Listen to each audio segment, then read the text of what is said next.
Wenn's durch nasse Straßen gehst und nimmer weißt wohin, wenn's die Welt nimmer verstehst und alles ist gegen die. Servus, ich bin der Alex, neben mir sitzt der Joe. Wir sind die Monaco Company. Wir sind Initiatoren und Gründer der Benefizaktion Das Brochene Herz zugunsten Münchner Obdachloser. Das brochene Herz. Joe, als Ideengeber und Initiator dieser Aktion, könntest du mal unseren Zuschauern erklären, um was es bei dieser Benefizaktion eigentlich geht? Wir möchten mit der Aktion direkt an Obdachlose spenden, und zwar in Zusammenarbeit mit BIS. Das heißt, es gehen 50% der Erlöse aus den Downloads des Songs direkt an BIS und es gehen 50% unserer Gewinnmarge von T-Shirt-Verkäufen ebenso direkt an BIS.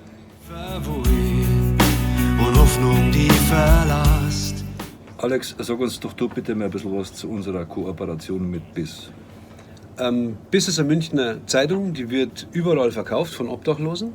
Und BIS ist seit 1993 im Sozialbereich tätig und hilft den Obdachlosen in der Form, dass jeder die Möglichkeit hat, der bei BIS einsteigt und Zeitungen verkauft, eine Festanstellung bekommt, wenn er eine gewisse Stückzahl im Monat konstant erreicht. Und es gibt viele Beispiele im Laufe der letzten Jahrzehnte von Obdachlosen, die es über dieses Modell zurückgeschafft haben ins soziale Leben. Wir durften das an Ort und Stelle kennenlernen. Ganz klasse Angelegenheit ist BIS. Ja, auf alle Fälle.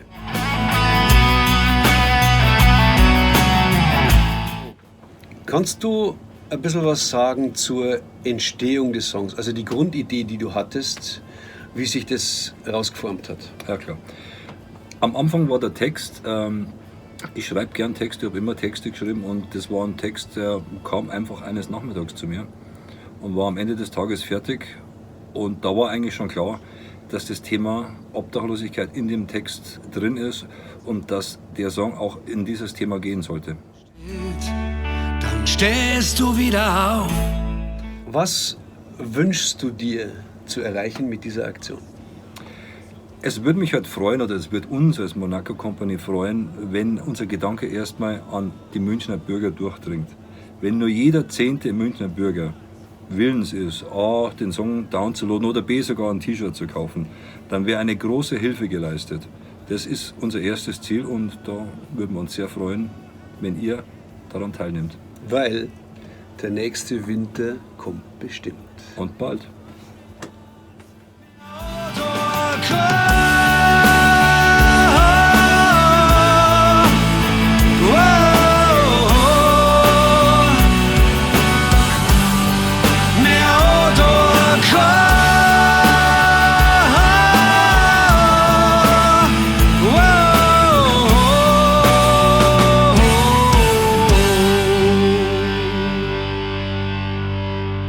Das brochene Herz.